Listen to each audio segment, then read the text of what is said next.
अस्सलाम वालेकुम नाज़रीन, आप देख रहे हैं मुबश्शिर लुकमान यूट्यूब चैनल। मैं हूँ महविश तबस्सुम। नाज़रीन, आज 9 मुहर्रम है और हमारे हुक्मरान एक दूसरे को यजीदियत के ताने दे रहे हैं। इमरान खान साहब ने ट्विटर पर एक स्टेटमेंट दी और वो ये कहते हैं कि हर दौर का एक यजीद होता है। उसके बाद साद रफीक साहब ने भी इमरान खान साहब के उस ट्वीट के रद्द-ए-अमल में कहा कि इस दौर के यजीद इमरान न्याज़ी साहब आप खुद हैं। मुबश्शिर साहब, मैं सिर्फ खान साहब की बात नहीं करूंगी। जाहिर है एक लीडर को तो जेब नहीं देता कि वो इस तरह की बातें करें, लेकिन दूसरी तरफ साद रफीक साहब भी इसी तरह की बातें करें। क्या हमारे हुक्मरानों को जेब देता है कि एक दूसरे को यजीदियत के ताने दें? बात यह है कि पहली बात है, किसी को ये हक नहीं है कि किसी को ताने दे इस तरह के। और अल्लाह रहम करें कि हम लोग बगैर सोचे समझे बात कर देते हैं और दोनों साइड पे, और हमें जेब नहीं देता। और दूसरी बात यह है कि अगर इमरान खान करेंगे तो फिर उनको जवाब तो मिलेगा। वो फिर अब साद रफीक ने आज दे दिया, कल कोई और दे देगा, परसों कोई और दे देगा।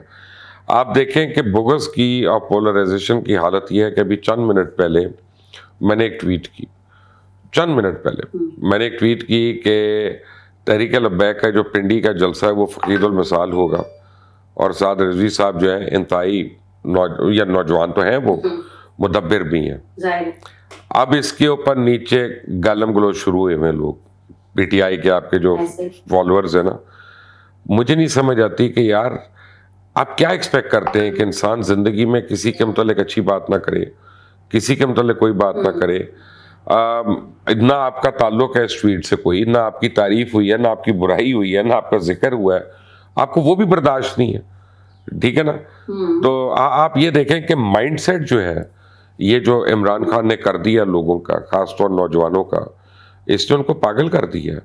और यही आप क़यामत के दिन आपको पता चलेगा कि जब दज्जाल आएगा तो हम जो निशानियां देखते थे ना कि दज्जाल की आंख एक होगी और माथे पे होगी और ये करेगा, हरकतें, मुर्दों को जिंदा करेगा, लोग मरूब हो जाएंगे, उसको सही समझना शुरू हो जाएंगे।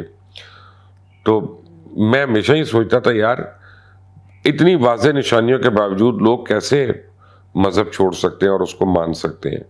तो आज जब मैं देख रहा हूँ कि सब कुछ होने के बावजूद हम जो है, हम अगर किसी के पीछे पागलपन में लगे हुए हैं, और इतना पागलपन कि अभी मैंने ना उसकी बुराई की, ना तारीफ की, ना उसकी पार्टी के मतलब को बात की, मैं किसी तीसरे के मतलब बात कर रहा हूँ, तो उसके ऊपर आप इतना बुग़्ज़ कि आपको बर्दाश्त ही नहीं कि किसी और की तारीफ हो जाए या किसी और के मतलब अच्छी बात हो जाए।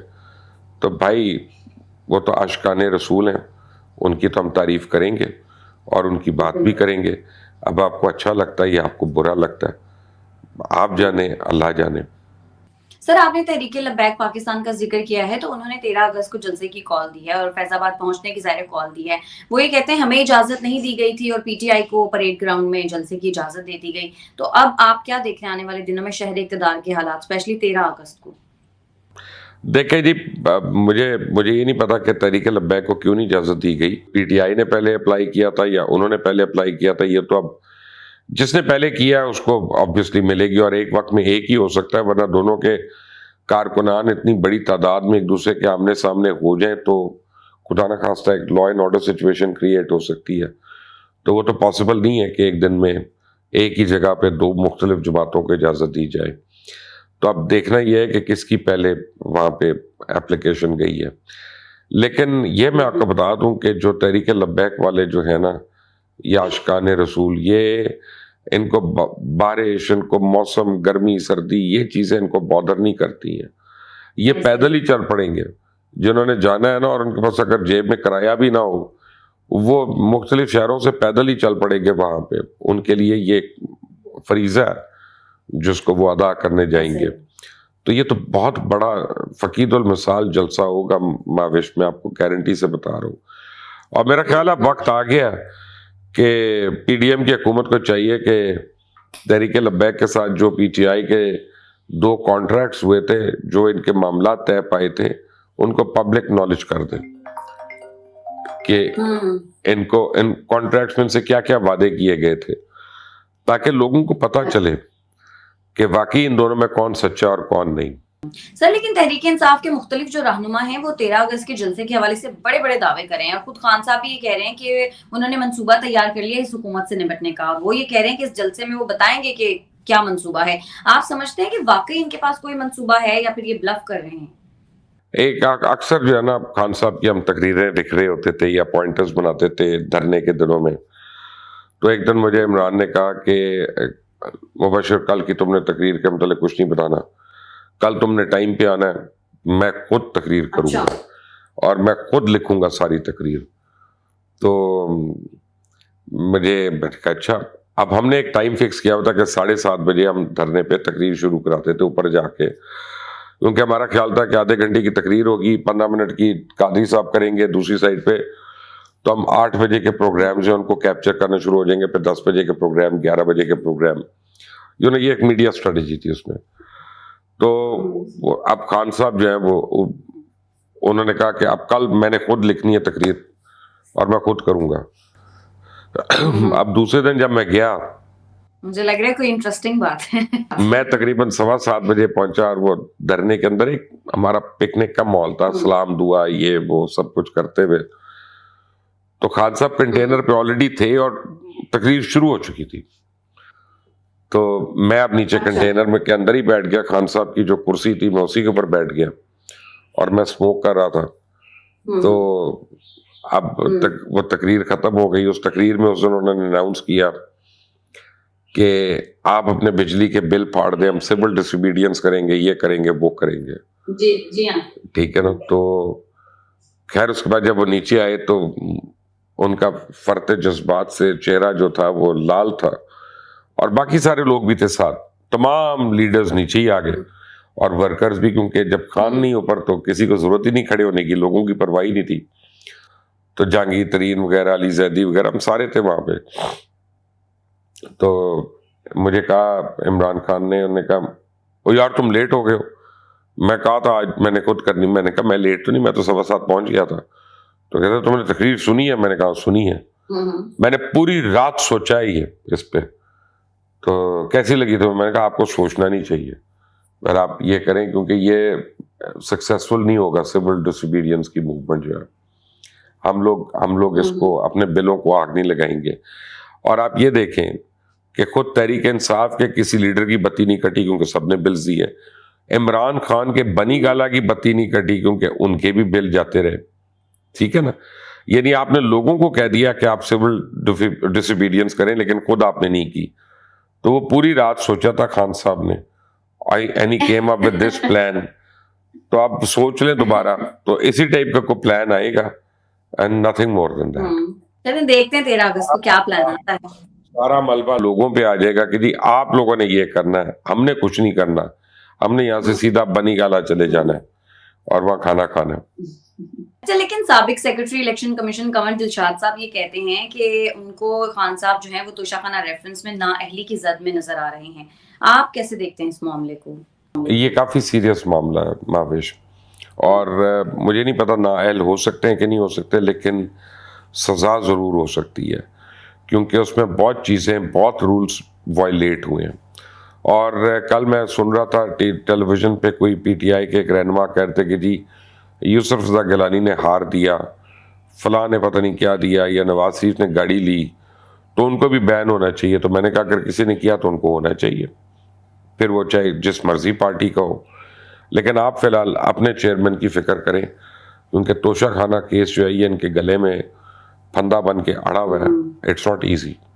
बिल्कुल, क्योंकि नवाज शरीफ साहब भी तो इसी तरह की एक चीज के ऊपर नाअहल हुए थे अभी। अच्छा सर, फवाद चौधरी साहब ये कहते हैं कि मुहर्रम के बाद 25 मई के जो मुल्जिमान हैं उनका एहतसाब शुरू होगा। आप समझते हैं पंजाब हुकूमत वफाकी हुकूमत को टफ टाइम दे सकती है? मैंने आपको कहा ना कि आप रोज इसकी एक बात कर लेती हैं, जब ये नहीं होगा तो शेख रशीद का बयान आ जाएगा।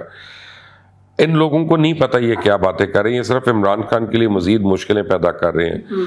ये वो तहरीक इंसाफ है कि जो कंटेनर वालों का मजाक उड़ाता था, ठीक है ना। उसके बाद मुझे पता है कितनी इसने मिन्नतें की तहरीक इंसाफ में आने के लिए, मेरी कितनी मिन्नतें की टिकट के लिए, अपने टिकट दिलवाने के लिए, और फिर एमपीए का भी हो गया और एमएनए का भी हो गया। तो फिर हम लोगों की मिन्नतें की जी खान साहब को कहे मुझे चीफ मिनिस्टर बना दें, तो खान साहब कहे मुझे चीफ मिनिस्टर बना दें। तो obviously Imran did not agree with that.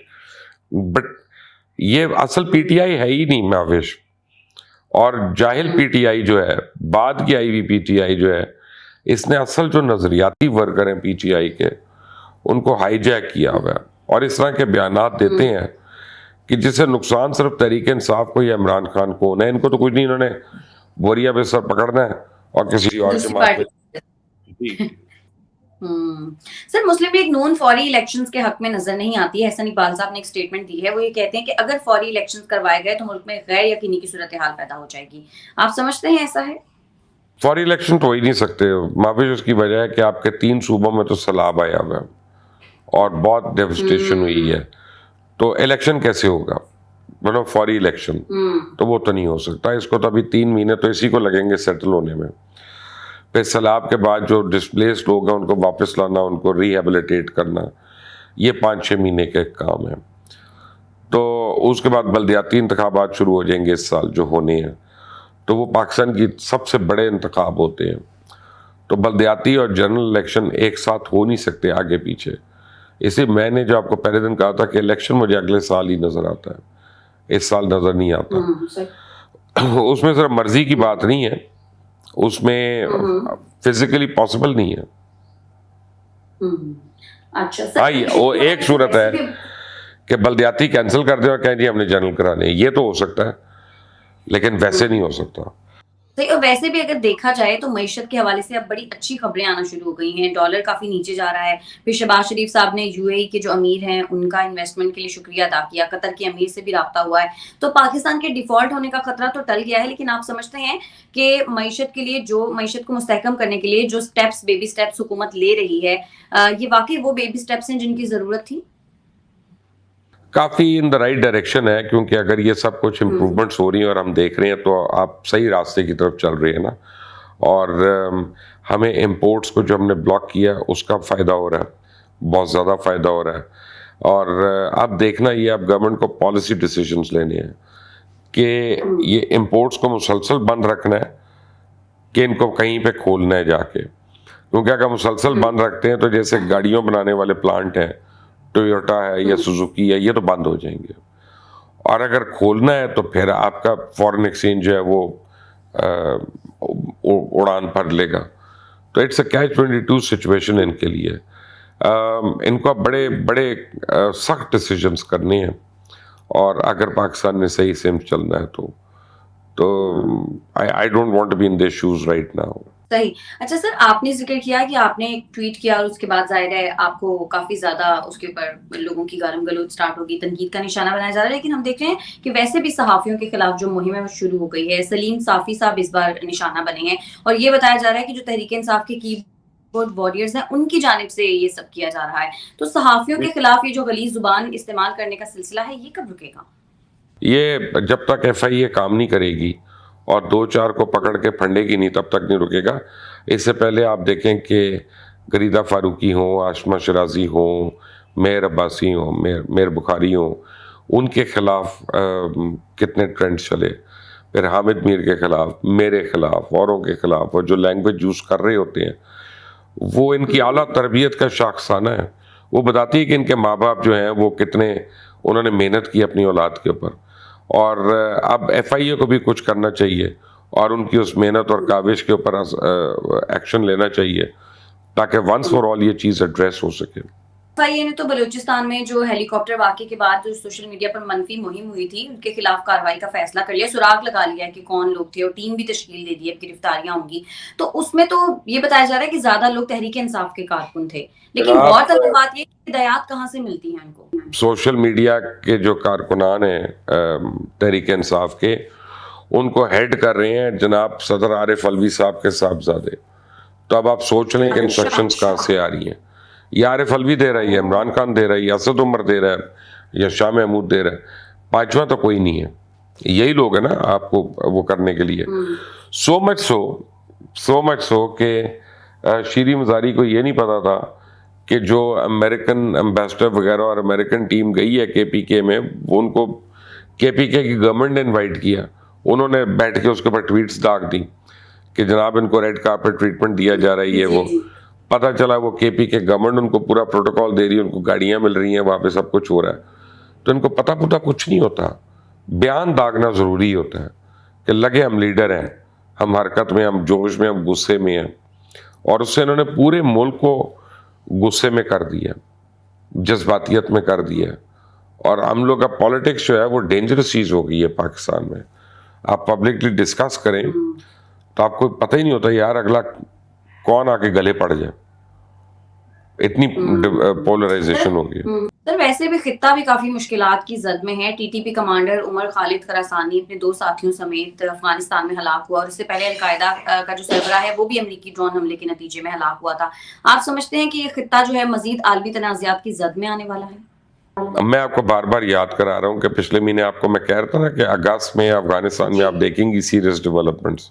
ایسا ہی دیکھیں یہ شروع ہو گیا ہے اور ابھی یہ بڑھے گا. اور اس کے بعد زیادہ جو مجھے خطرہ لگتا ہے وہ یہ ہے کہ جب لوگ وہاں سے بھاگیں گے تو وہ پاکستان کی طرف آئیں گے. آلریڈی ہمارے پاس 3 ملین ریفیوجی ہیں, ہم کتنوں کو اور روک سکتے ہیں؟ ان کے پتہ نہیں کتنے رشتہ دار ہیں یہاں پہ, کتنے جاننے والے عزیز و قارب ہیں. تو یہ نہ صرف مسئلہ بڑھے گا بلکہ یہ پاکستان کے لیے مسئلہ بہت بڑھے گا, اور یہ اگست کافی اس معاملے میں ڈینجرس مہینہ ہے. اور خطہ بھی ظاہر سی بات ہے, خطے میں بھی کافی مشکلات آ سکتی ہیں.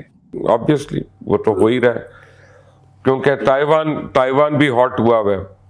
تو نینسی پیلوسی وہاں سے چکر لگا کے گئی ہیں, تو اگر امریکہ کی اور چائنا کی فوجیں آمنے سامنے آتی ہیں تو امریکہ کا ساتھی جو ہے اس ریجن میں وہ انڈیا ہے. تو انڈیا اگر کوئی ایڈونچرزم کرتا ہے اور جو کہ وہ کر سکتا ہے تو پھر اس کے جواب میں چائنا اگر جواب دیتا ہے تو وہ پورے خطہ انوالو ہو جاتا ہے, ختم ہوگی بات. دیکھیں نا, انڈیا, پاکستان, چائنا, آپ اس کو اس طرح سے نہ دیکھیں, 3 ہمسایہ ممالک ہیں, تینوں نیوکلیر پاورز ہیں, تو ان کا کانفلکٹ کس طرح سوٹ کرتا ہے. چلیں ٹھیک ہے سر, آپ خیال رکھیے گا اپنا اور باقی بھی آفس کا. میں تو دوسرے بر اعظم میں رہتی ہوں, میرا مسئلہ نہیں ہے, آپ لوگ اسی خطے اسی ملک میں رہتے ہیں, تو آپ لوگ اپنا خیال رکھیے گا. تو آج کے لیے اتنا ہی, بہت شکریہ آپ کا. ناظرین آج کے پروگرام سے ہیں, اگر آپ کو ہماری ویڈیو پسند آتی ہے تو ہمارے چینل کو کر دیں لائک, سبسکرائب اور شیئر, اور اپنی قیمتی رائے سے ہمیں ضرور آگاہ کیجیے گا. ہمیں اجازت دیں, اللہ نے کے بعد.